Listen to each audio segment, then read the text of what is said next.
Hello guys, how are you doing today? I hope that you're feeling well, happy, staying at home. We've still got really good weather, although the forecast is looking a little bit more rainy next week.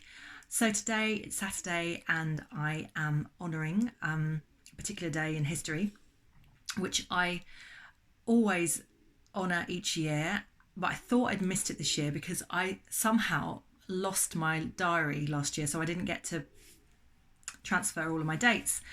So today is Anzac Day. So for those of you that don't know what Anzac Day is, it's when the Australians and New Zealanders helped us out in the First World War, and they fought in Gallipoli, which, if you go into the history of it, is absolutely horrifying, terrifying. And what they were doing was combining with French forces to then take over Istanbul, Constantinople. So it's a big date in history for both the Australians and the New Zealanders, and the names put together became Anzacs, known as Anzacs. And this day is commemorated because the 25th of April, 1915, is the first day that they landed at the point where they were going to be starting to fight. So each day in Australia and New Zealand, they commemorate this day, a bit like we do on the 11th of November in this country, in Remembrance Sunday. So one of the things that's really lovely about this day is that there's a form of food, which I know I always add into my talks, but just any sort of historical traditions and any sort of traditions that come from other countries, other cultures, I'm just really into. I think you might know that about me by now. So there's actually something called the Anzac biscuit, which is actually, it started off life as a hardtack biscuit. So it's the kind of biscuit that the Navy and the Army took with them, which didn't have any fat in it.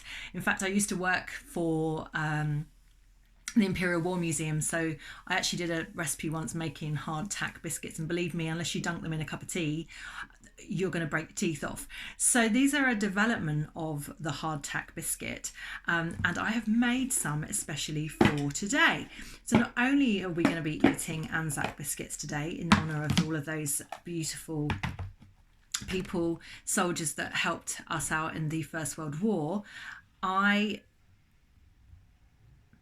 have made Anzac biscuits. Now this is a particularly large one. In fact, I've made this for my friend Jamie because he's Australian. He's over here now, recently flew over, and he told me that his nan makes these biscuits and they're called Anzac biscuits, which is just, I hope you don't mind me saying that, Jamie, but that just made my day. It's just absolutely brilliant. So this is actually following on the wordplay, this is a Jamzac biscuit for Jamie, but then Jamie said that my biscuits should be called Janzac biscuits. Anyway, so they are absolutely delicious. I'm going to put the recipe in the link below, the information below.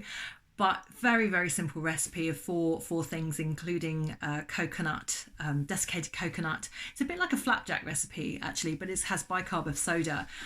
But what's good about these is it's crispy on the outside and then gooey on the middle. At least that's what they're supposed to be, because I have a very quick story. So many years ago, I was living in a place called East Sheen in London, and I really wanted to go to Australia and New Zealand. I was dying to go. In fact, it was just before I turned 30, and if you could get a grant to a visa to go for 2 years.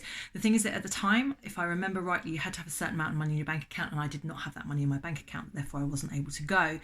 Pretty gutting. But what I found was I ended up moving in with friends, my Antipodean friends, so people from New Zealand, and who are still friends now. Very good friends now. My friend Melissa in Spain, Pip, who's moved back to New Zealand. We still keep in contact, and I saw Melissa last year in Spain. So I was invited to an Anzac party, but little did I know that I was going to be the only English person there. But what I thought was I was going to make some Anzac biscuits. I thought, look, I'm going to commemorate this. These guys have helped out during the world wars, did amazing things for their country and our country. So I'm going to make these biscuits. I think we had the traditional barbecue that was going to be happening, and then I thought, right, I'll make these biscuits. So I turn up at the party, I've got these biscuits and put them on the table, and someone comes over and introduces themselves to me, and I'd say I've made these biscuits, and they're like, oh, do I detect an English accent? I'm like, yes. And they tried the biscuits, and they were like a Florentine, if you know what a Florentine's like. So they'd just gone to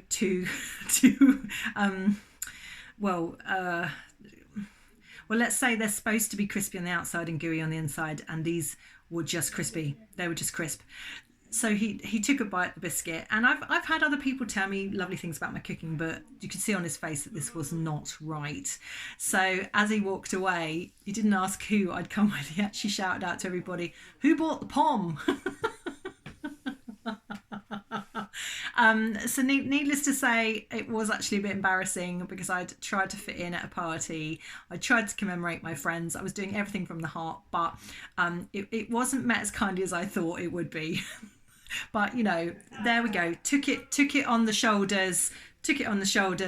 And however many years later, I have baked some delicious Anzac biscuits.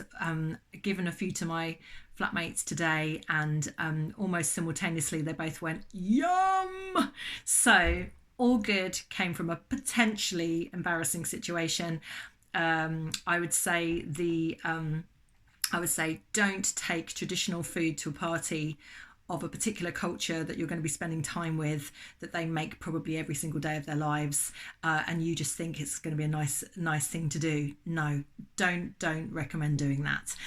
So, but if you have any stories of a particular thing where you've tried to emanate a particular food, then please, I would be really interested to hear. I know my friend Bill, Mr. Bill, he told me once of a story where he made a tarta de Santiago for his Spanish girlfriend's family, and it fell flat as a pancake with everybody like on their faces. So best thoughts in the first place, but stick to what you know is what I say. Stick to what you know. So thanks for listening. Please subscribe. Please stay at home.